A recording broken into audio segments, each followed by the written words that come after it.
പിന്നെ കേരളത്തിലെ ഗവൺമെൻറ് ഇവിടെ ചെയ്ത കാര്യങ്ങൾ, ഈ ചൂരൽമല വിഷയത്തിൽ ചെയ്ത കാര്യങ്ങൾ, ഈ ജില്ലയിൽ മെഡിക്കൽ കോളേജ് ആരാ കൊണ്ടുവന്ന്? മെഡിക്കൽ കോളേജ് കൊണ്ടുവന്ന് LDF ഗവൺമെൻറ്റാണ്. ഇവിടെ ഉമ്മൻചാണ്ടി ഭരിച്ചിട്ടുണ്ട്, അതിന് മുമ്പ് ആൻ്റണി ഭരിച്ചിട്ടുണ്ട്, കരുണാകരൻ ലീഡർ ഭരിച്ചിട്ടുണ്ട്. അവരൊക്കെ എന്തെങ്കിലും ചെയ്തു ഇവിടെ? LDF ആണ്. ഇതാണ് ഞങ്ങൾ ക്യാമ്പയിൻ ചെയ്തത്. ഈ ക്യാമ്പയിനെ കൗണ്ടർ ചെയ്യാൻ അവർ പൊളിറ്റിക്സ് ഒന്നും ഉപയോഗിച്ചില്ല. എന്നാൽ പൊളിറ്റിക്ക് ഡിബേറ്റ് ചെയ്തുകൊണ്ട് വോട്ടർമാരെ യോജിപ്പിക്കാൻ കഴിയില്ല. BJPക്കെതിരായ ഒരക്ഷരം പറഞ്ഞിട്ടുണ്ടോ? ഒരക്ഷരം പറഞ്ഞിട്ടില്ല. ഒരക്ഷരം BJPയുടെ രാഷ്ട്രീയത്തിനെതിരായ എന്താണ് ഫാസിസ്റ്റ് ഫോഴ്സസിൻ്റെ ഭീകരതയെക്കുറിച്ച്, ഇവിടെ മൈനോറിറ്റിയെ ഇല്ലാതാക്കാൻ വേണ്ടി നടത്തുന്ന നീക്കങ്ങളെക്കുറിച്ച് ഒരക്ഷരം പറഞ്ഞിട്ടില്ല. അത് ജനങ്ങളിൽ നന്നായി ഡിബേറ്റ് ചെയ്തിട്ടുണ്ട്. ആ ഡിബേറ്റ് ചെയ്തതിൻ്റെ ഭാഗമായി ഞങ്ങൾ നേരത്തെ പറഞ്ഞതാണ്, നിങ്ങളിൽ പലരും വിശേഷിച്ചും എന്താണ് LDF സ്ഥാനാർത്ഥി കടലിലും മറ്റവർ ആകാശത്തുമാണ് പറഞ്ഞു. ദുർബലമായ മത്സരം, ദുർബലമായ സ്ഥാനാർത്ഥി എന്ന് വരെ ഈ സ്ഥാനാർത്ഥി വിശേഷിപ്പിച്ചിട്ടുണ്ട്. എല്ലാ ചാനലും അല്ല ഒറ്റപ്പെട്ടത്. എന്താ ദുർബലമായ സ്ഥാനാർത്ഥി എന്ന് പറയുന്നത്? ദുർബലൻ പണമില്ലാത്തത് കൊണ്ടല്ലേ ദുർബലനാകുന്നത്? ആണോ? എന്താണ് ഫലം, എന്താണ് ദുർബലനെന്ന് വിശകലനം ചെയ്യണ്ടേ? പണമുള്ളവരാണോ ബലം? ഞങ്ങൾ ചോദിച്ചു, പണം ഇല്ലാത്തവൻ ഞങ്ങൾ ആർഗ്യൂ ചെയ്യാനും കഴിഞ്ഞു. പണമില്ലാത്തവൻ ദുർബലനും ഈ 170 കോടി രൂപ ഇലക്ട്രോറൽ ബോണ്ട് കൊടുക്കാൻ കഴിയുന്ന ഫാമിലിക്ക് പിന്നെ എന്താണ് ശക്തനാണോ?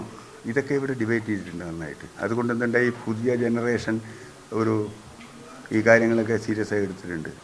അത് ഈ വോട്ടിങ്ങിൽ പ്രതിഫലിക്കും എന്നാണ് ഞങ്ങൾ പറഞ്ഞത്. ഇപ്പോൾ എന്താ അവസ്ഥ? 2014 വോട്ടിങ്ങും 2024 ടോട്ടൽ വോട്ട് പോൾ ചെയ്തും തമ്മിൽ വലിയ വ്യത്യാസമില്ല. 5 ലക്ഷം 4 ലക്ഷത്തിലധികം വോട്ട് പോൾ ചെയ്തിട്ടില്ല. എന്തുകൊണ്ട് വോട്ട് പോൾ ചെയ്തില്ല? LDFൻ്റെ 100% വോട്ട് പോൾ ചെയ്തിട്ടുണ്ട്. എന്തുകൊണ്ടാണ് വോട്ട് ചെയ്യുക? പൊളിറ്റിക്കലായ ഒരു മാസമാണത്. അവർ വന്ന് വോട്ട് ചെയ്തിട്ടുണ്ട്. പൊളിറ്റിക്കൽ ക്യാമ്പയിൻ നടത്തിയപ്പോൾ അവർ വോട്ട് ചെയ്തു. നോൺ പൊളിറ്റിക്കൽ ക്യാമ്പയിൻ നടത്തിയതുകൊണ്ടും വൈകാരിക തലവും നടത്തിയതുകൊണ്ടും UDF വോട്ടർമാരിൽ അത് സ്വീകാര്യമായില്ല. അവർ വോട്ടിംഗ് പോൾ ചെയ്തിട്ടില്ല. നിങ്ങൾ മനസ്സിലാക്കണം, 2014 9,16,006 വോട്ട് പോൾ ചെയ്ത് 12,49,420 വോട്ടിൽ 9,15,006 വോട്ടാണ് പോൾ ചെയ്തത്. ഇന്ന് പോൾ ചെയ്ത് എത്രയാണ്? 9 ലക്ഷത്തി. നിങ്ങൾ ഞാൻ 14,60,000 അങ്ങനെ വോട്ടിൽ ഇപ്പം പോൾ ചെയ്തത് 9 ലക്ഷത്തി. ഞാൻ നേരത്തെ നോക്കുമ്പോൾ 10,000 ഇഷ്ടമാണ്. ഇപ്പം വേരിയേഷൻ ഉണ്ടാകും. 9,50,000 അങ്ങനെ കാണും. വലിയ വ്യത്യാസമില്ല അന്നത്തെ വോട്ടും. അപ്പോൾ ഞാൻ തുടക്കത്തിലേ പറഞ്ഞു 2014 പാറ്റേൺ അനുസരിച്ചാണ് ഇപ്പം മത്സരം നടക്കുന്നത്. കളിയാക്കുക ചെയ്ത് 2014 പാറ്റേൺ സമനിരപ്പിൽ ലെവൽ പ്ലേ ഗ്രൗണ്ടിലാണ് മത്സരം നടത്തുന്നത്. ഞാൻ ആവർത്തിച്ച് പറഞ്ഞിട്ടുണ്ട്. LDF ആവർത്തിച്ച് പറഞ്ഞിട്ടുണ്ട്. ഇനി റിസൾട്ട് വരട്ടെ, എന്താണെന്ന് നോക്കാം. ഇത്തരം കാര്യങ്ങൾ എനിക്ക് പറയാം.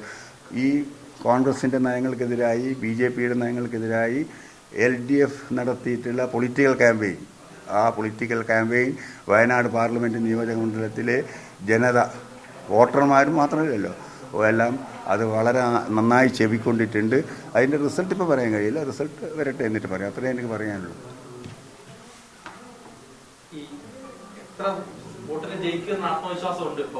അത് പറയുന്നില്ല, അത് എണ്ണീറ്റേ പറയുന്നുള്ളൂ. ഞങ്ങൾ ആ 7 ലക്ഷത്തിന്, മറ്റവർ 7 ലക്ഷത്തിന് ജയിക്കുമെന്നാണല്ലോ പറഞ്ഞത്. ഇവിടെ മത്സരമില്ല എന്നാണ് പറഞ്ഞത്. നിങ്ങൾ എടുത്തു നോക്ക്, ഒരു 3-4 ദിവസത്തെ ചില പത്രങ്ങൾ, ഒറ്റപ്പെട്ടതാണെങ്കിൽ ചില പത്രങ്ങൾ, കംപ്ലീറ്റ് വാർത്ത 4 പേജ് വാർത്തയിൽ 12 ഫോട്ടോ UDFൻ്റെ കൊടുത്തിട്ടുണ്ട്. ഒരു ഫോട്ടോ, ഒരു സിംഗിൾ കോളം LDFനും.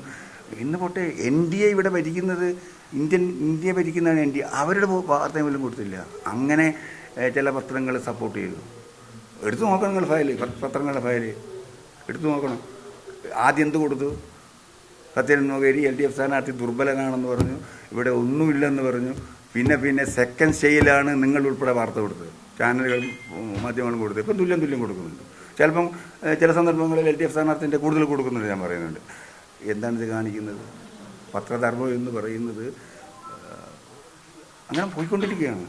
അതുകൊണ്ട് ഈ തെരഞ്ഞെടുപ്പിൽ ജനങ്ങൾ വിജയിക്കും എന്ന് പറഞ്ഞാൽ LDF സ്ഥാനാർത്ഥി ജയിച്ചു എന്ന് ഞാൻ പറയുന്നില്ല.